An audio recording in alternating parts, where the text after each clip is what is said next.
Kamanaiva hi samsiddhim Asthita janaka daivaha Asthita janaka daya Loka sangram evapi Loka sangram evapi Sampashyan katamahasi Kamaneva hi samsiddhim Asthita janaka daya Loka sangram Loka sangra amam evapi Sampashyam katamahasi. Someone else? Amaneva samsiddhim Asthita janaka daya Loka sangram evapi Sampashyam katamahasi. Kamaneva hi samsiddhim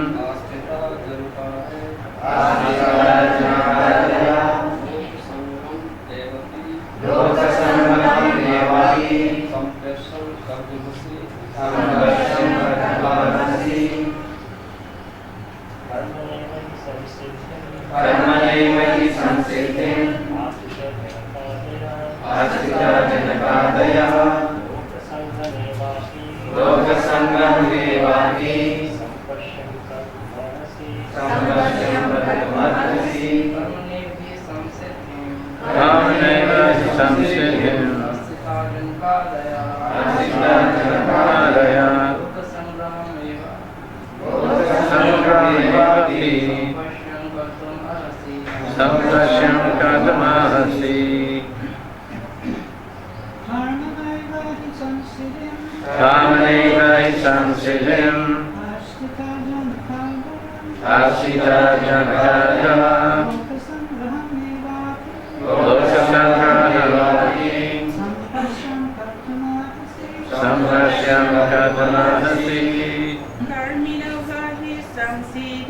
Kamaneva hi samsiddhim Asthita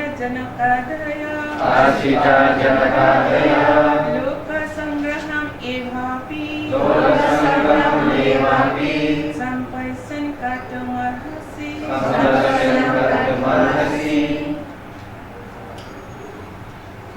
Anybody else? No? Okay. Kamana, by work. Eva, even. He, certainly. Samsiddhim, imperfection.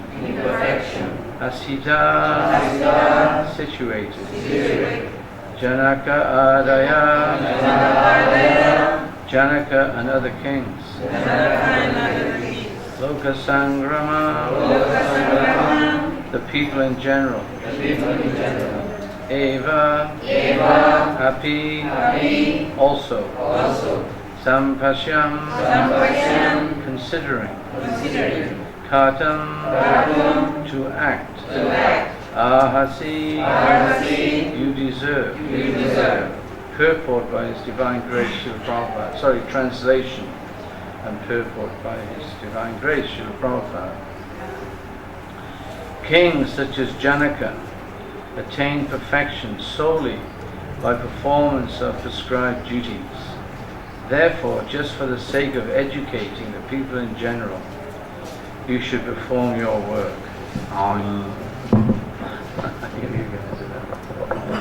Okay. Is that better? Yeah? Okay.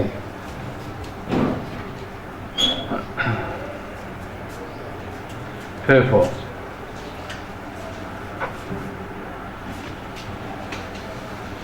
Kings like Janaka were all self-realized souls. Consequently, they had no obligation to perform the prescribed duties in the Vedas. Nonetheless, they performed all prescribed activities just to set examples for the people in general. Janaka was the father of Sita and father-in-law of Lord Sri Ram. Being a great devotee of the Lord, he was transcendently situated, but because he was the king of Mithila, a subdivision of Bihar province in India, he had to teach his subjects how to perform prescribed duties. Lord Krishna and Arjuna, the Lord's eternal friend, had no need to fight in the battle of Kurukshetra, but they fought to teach people in general that violence is also necessary in a situation where good arguments fail. Before the battle of Kurukshetra, every effort was made to avoid the war, even by the Supreme Personality of Godhead, but the other party was determined to fight. So for such a right cause, there is necessity for fighting. Although one who is situated in Krishna consciousness may not have any interest in the world, he still works to teach the public how to live and how to act. Experienced persons in Krishna consciousness can act in such a way that others will follow, and this is explained in the following verse. Namaram Vishnu Padaya Krishna Bastaya Bhutale Srimati Bhaktivedanta Swami Ete Namane Namaste Saraswati Deve Gauravani Pacharane Evase Sasanyavadi Pastajade Jatarane. Srila Prabhupada Ki Jai. Haribo.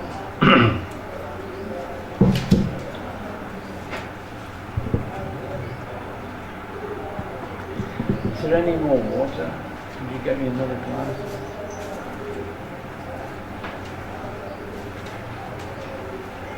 Thank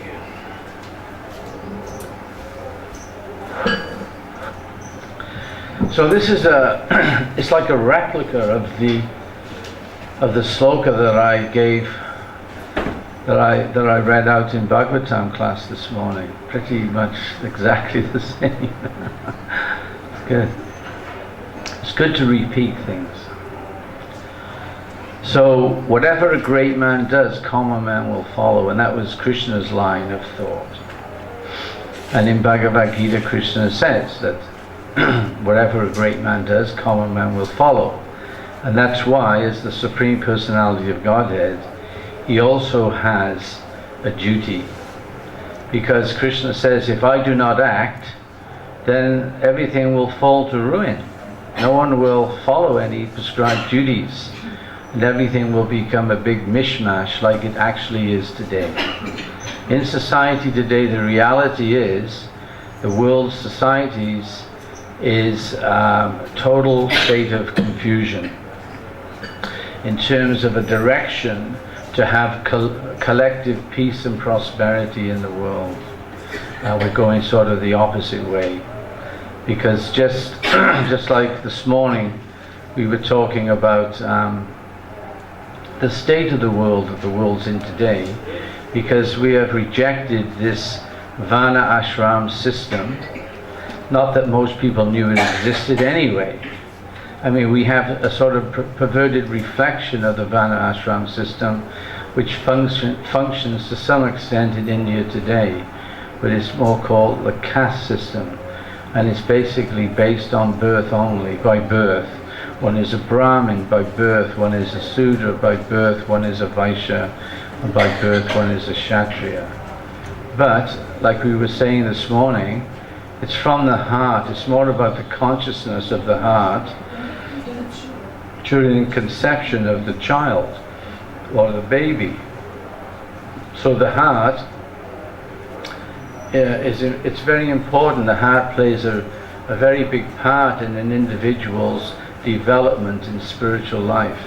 It's not about birth. It is about birth. Birth, that is considered. The birth is important also, but it's also about being qualified for the birth that one is put into. So, as I said also again this morning, is that even if one has a human form of life, and I was explaining that what the king or the emperor of the world society has to take into consideration is the evolution of birth from going upwards, and the evolution of birth coming downwards. So Earth planet is a 7th class. It's situated. It's the 7th class planetary. It's in a planetary system within the universe, which is mediocre. There's 14 planetary systems in the universe altogether. There's the bottom 7 and the top 7. So you go from the hellish subterranean planets, and you go right up to Satyaloka, to Brahmaloka, which are the highest planets in the universe. So planet Earth is a very important planet, even though it's midway between the bottom and the top. It's an important planet because much Leela goes on this planet. Of course, Krishna visits pretty much every planet. Krishna's Leela, especially the Leela with Arjuna, is continually going from universe to universe, from planet to planet, all over. And then that Leela we again experience in a different millennium. So, in terms of the totality of species of life in the material world, according to Bhagavad Gita, there are 8,400,000 different species which are spread all over the Mahatattva, which is the totality of every single universe in existence. And I was explaining yesterday about the representation of a mustard seed being like a universe, and you take a 20-kilo sack of mustard seeds, and Prabhupada gives this example, and if you look in the sack, has anyone ever seen a gunny sack full of mustard seeds, 20 kilos? It's a lot, isn't it? So would we dare to think we could sort of calculate how many mustard seeds were in that sack? It's very difficult to actually even count mustard seeds because they're so small and difficult to handle. So to think how many mustard seeds there are in a 20-kilo sack is beyond the range of our capability, really. But Prabhupada says that represents the totality of what you call the Mahatattva, the totality of universes. So as many mustard seeds in a 20-kilo sack represents how many universes, material universes, there are in existence. Okay? And then in every universe there is a creator, Lord Brahma. Of course, in this universe, Lord Brahma is only represented by 4 heads. So relatively speaking, this universe is very small. There's only 4 directions. But if we read in Srimad Bhagavatam, Krishna book, Lord Brahma, and there are stories about Lord Brahma visiting Lord Vishnu, because Lord Brahma becomes very proud sometimes, and with the Leela that Krishna has with Lord Brahma, Krishna puts him under illusion, him thinking that he has such great mystic power that he can hide cowherd men and cowherd boys and calves and cows from Krishna. And of course, Krishna, being the Supreme Lord, sees right through that, and then does something to bewilder Lord Brahma. And then finally, Krishna reveals, "Oh, why don't you come and see me? I'd love to see you in Vaikuntha." And so he would go along thinking he was the only Lord Brahma to be called by Krishna at that time. And when he arrived in Krishna's palace, there were many Lord Brahmas with different heads, you know. Sometimes is it what's the most heads you've heard of? The Lord million. Now can you I mean, it's beyond the range of our senses. You know, that's why people tend to think people in the material world that have no real complete knowledge, because they haven't come in contact with the Vedas, they tend to think this is mythology, that this is just make-believe, you know. Can you imagine a person with 1,000,000 heads? How is it possible? But it exists. Even if you come right down the scale to 100,000, I mean, that's a lot. Even 1,000 heads, I mean, that'd be an interesting body, wouldn't it, to sort of hold all those heads together, you know. So, but then what kind of body is that? It could be so celestial and so way beyond the range of our senses that it all makes sense, which it actually does, you know. So in some of these universes there are thousands of directions, millions of directions for Lord Brahma to cast his glance at, right? So when we look at the 8,400,000 species of life, from those species, as they go round the wheel of samsara, around the wheel of birth and death, they have to eventually come into the human form. So it's explained that a person that's very much in the mode of passion may have taken birth, may have had a lion's body in their last life, and then through mode of goodness, through a cow, you can become a human being in the mode of goodness. And also through the body of a monkey, you can have a human body which is very much controlled by the mode of ignorance, by the mode of tamas. So that's taking into consideration the evolution from down to up into the human form of life. And then you've got from the heavenly planets coming down, so you've got demigods and celestial beings. They're actually they exhaust their time up in those heavenly planets, because within the universe everything has a beginning and an end. As George Harrison would say, all things must pass. So eventually, even though they may be in those celestial planets for many years, you know, trillions of years, eventually they do have to come back down to the earth planet. And like Prabhupada says, if they're great souls, they will take birth in aristocratic families or in Vaishnava families, Brahminical families. So in the Vedic times, the kings or the administrators, because they were very self-situated, and what I mean by that is that they knew themselves to be part and parcel of the Supreme Personality of Godhead, and they knew that their swadharma, because there's two kinds of dharmas. There's the Supreme Dharma, Parang Dharma, you know, Savai Pungsam Paradharmo. There's a Supreme Dharma, and that's when one develops the love. One is situated in his natural constitutional position as a lover of Krishna in a certain type of relationship with Krishna. That is the Paradharma, or the Supreme Dharma. But while in the material world, within the Varna Ashram system, there's what we call Swadharma. Everyone has a certain type of occupation, so there's fluency within the organization of society within the world. And the emperor or the king in those days was controlling the world's society, not like it is today, how fragmented and undivided and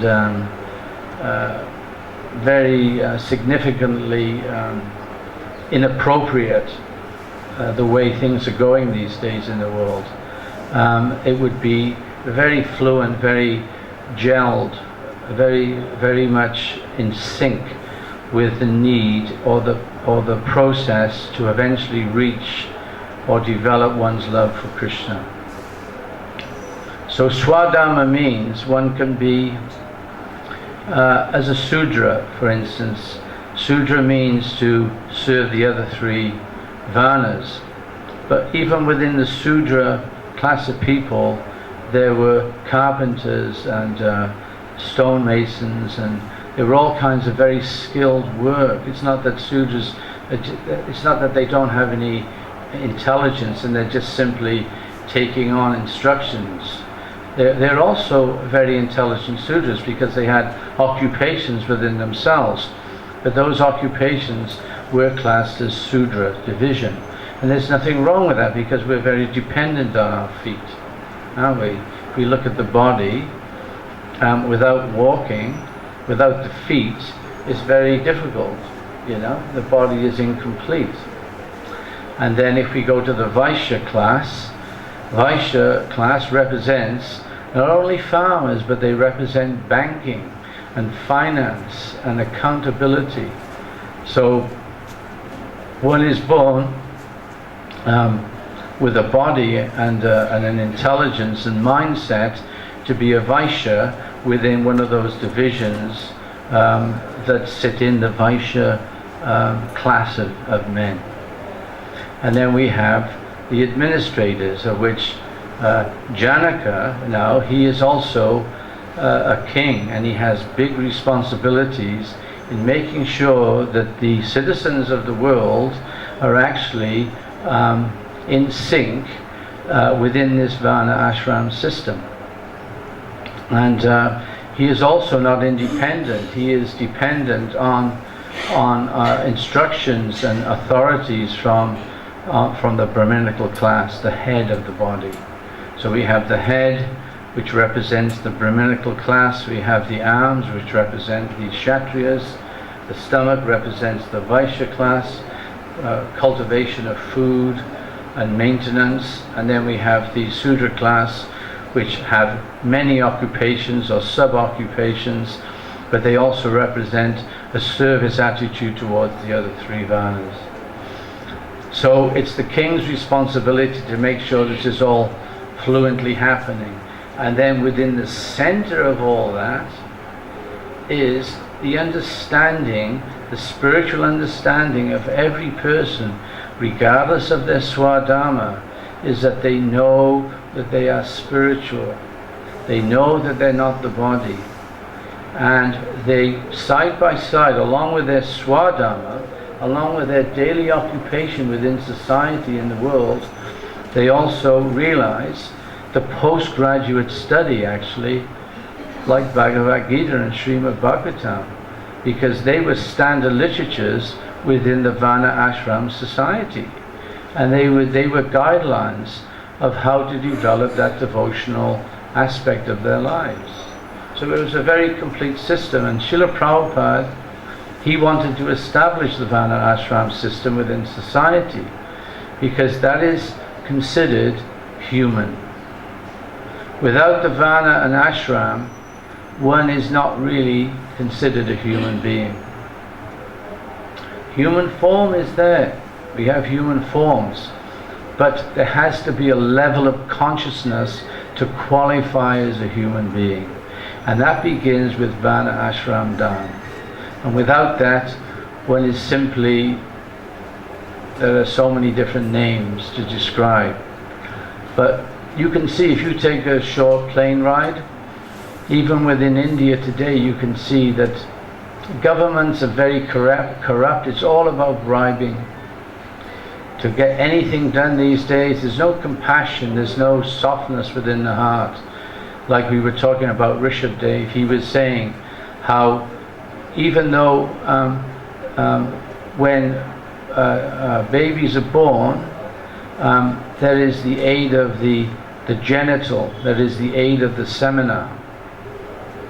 But the heart also plays a lot in the birth of that entity, and that heart means the consciousness in which the conception is done. And it's mentioned about Garbhadhamma Sanskar, which in the Haribhakta Vilas, which was written by Sanatana Goswami, it's shown about how to do that. I know for a fact that when I was in Vrindavan, there were many devotee ladies that were conceiving children, and they would chant a minimum of 100 rounds of japa before they actually attempted to have any children. So this was because the heart had something to do, had a major role to play in the conception of a child.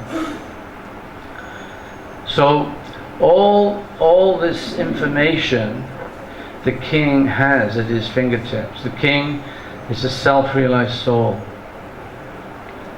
And his swadharma, as I've said, is to rule the kingdom and to make sure. Now, in this little purport that we've read tonight, it explains about the battle of Kurukshetra, and this particular king, Janaka, he also agreed that force was the only way. Krishna attempted everything in his power to reach some solution, but there was no way he was going to walk away leaving a Dhritarashtra that was not only blind physically, but he was blind spiritually. He had no capability whatsoever of assisting the human form of life, assisting the human being attain their goal of love of Krishna. They were only very self-motivated royalty that were in charge, and Krishna wasn't pleased with that, and that's why he came. Paritranaya sadhunam pinasaya chaduskritam dharma samstapanatayo sambhavami yuge yuge. And that's the reason why Lord Krishna comes. And of course, everything has an internal aspect to it and an external. So the internal was that Krishna comes to display his pastimes, and the pastimes are very variegated. And also it means fighting and killing. Krishna does like to do battle. He has a desire. He's a complete person. He's completely independent to do whatever he likes. He's not accountable to anybody. He does not have to justify anything that he does to anybody else. So he does what he does because he's a supremely independent personality.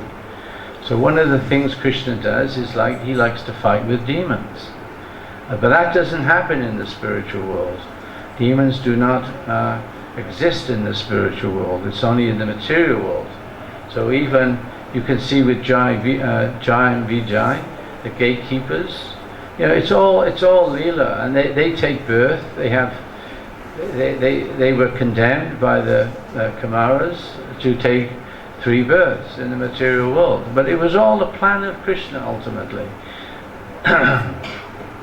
So that's the internal, or the external reason, is that Krishna wants to play and have fun. Sorry, I should say internal, not external. And then the external reason is to establish again religious principles that have been lost. Now in the 3rd chapter of Bhagavad Gita, I don't think it's been touched on, and it could be in the beginning of the 4th chapter, after Krishna says to Arjuna that many years ago I instructed the sun god Vivaswan in his science. Many births both you and I have had. I remember them all, Krishna says, but you do not. And that is one of the differences between Krishna and ourselves. We can't remember anything. And that's because Krishna doesn't allow us to remember our next lives. And people may try to cheat you in the material world by saying that they're hypnotherapists and they can take you back into another life and all this nonsense. But ultimately, Krishna says, from me comes remembrance, knowledge and forgetfulness. Krishna purposely makes you forget your past life. It's not important anymore. You've got to deal with the immediacy of the life that you're living in. And that's what devotional service is all about. For one that's conscious of that particular supreme Dharma that has to be performed in the human form of life. So it's pleasing his devotee, it's vanquishing the demons, and it's re-establishing religious principles. And that's the purpose of Krishna coming personally into the material world. And then you have sub-incarnations like Rishabhadev. You have Jada Bharat.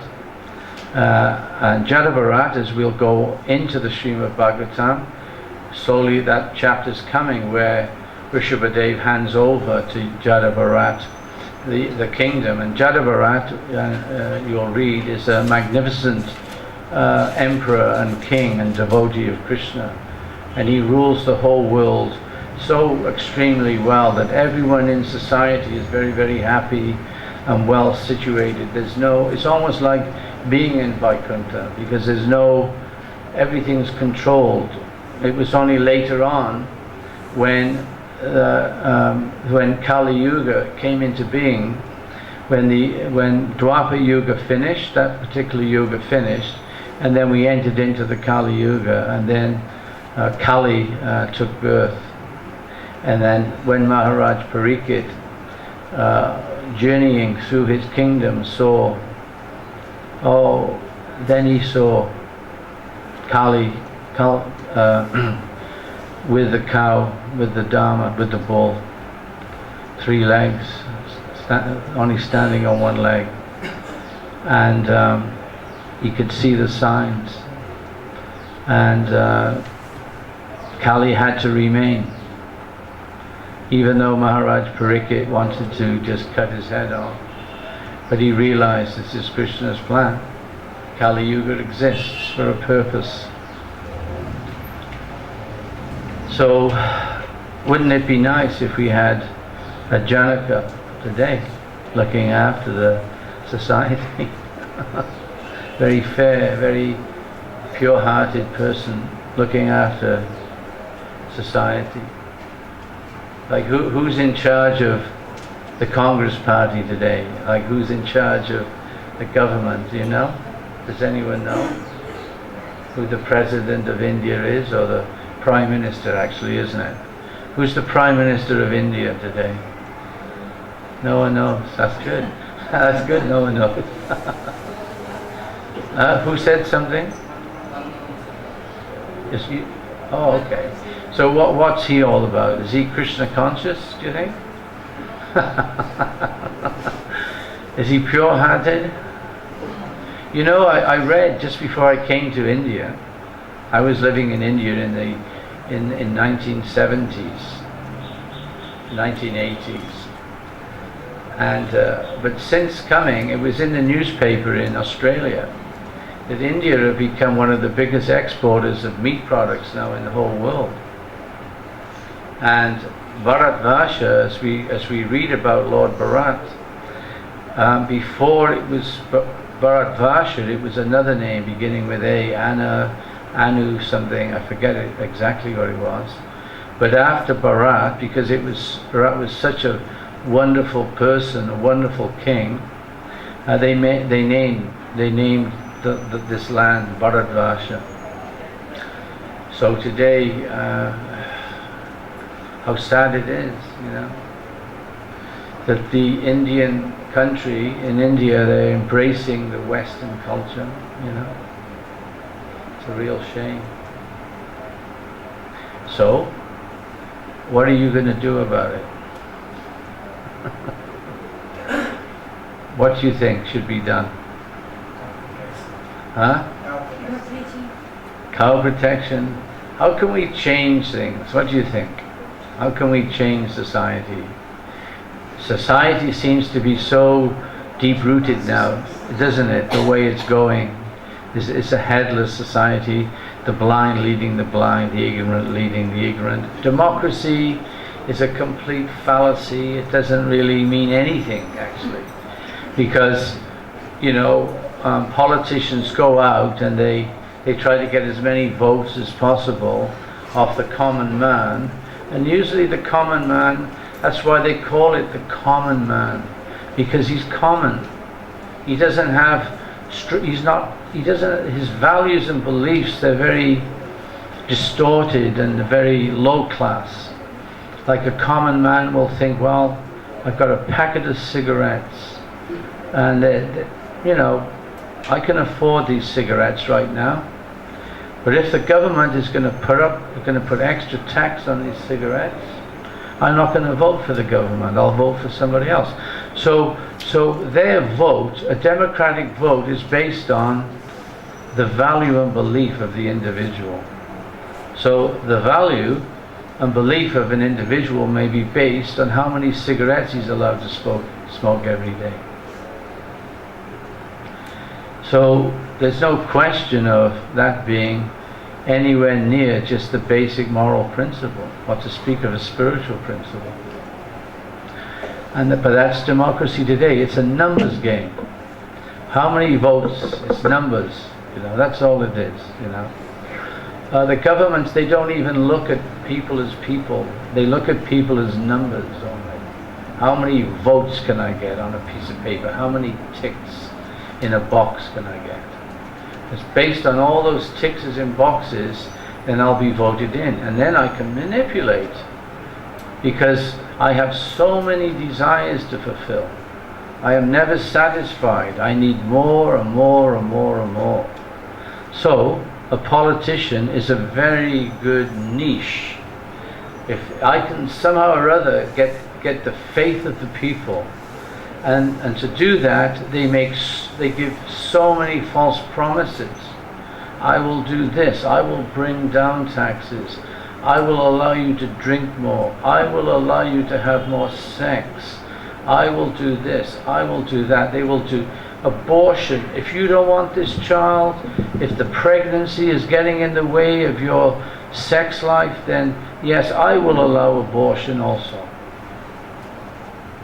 And all this immoral behavior exists within the democratic movement today. It's flawed. There's absolutely nothing in it. It is a completely ridiculous 100% system. Ridiculous. Yet that is the predominant system worldwide today. Throughout, I think it's only North Korea that's now a totalitarian government. They don't have democracy. The leaders just said this is what's going to happen. Of course, that is royalty also. That is the Vedic way. But because they're Krishna conscious, and they're very broad-minded and very, very, their hearts are very soft and purified, because they developed love and understanding of Krishna and the purpose of life. They're able to be totalitarian, because that's their job. But the people will go along with what's been said, because they know that that person has them in mind, has their best interests at heart. So, is there any questions or inquiries?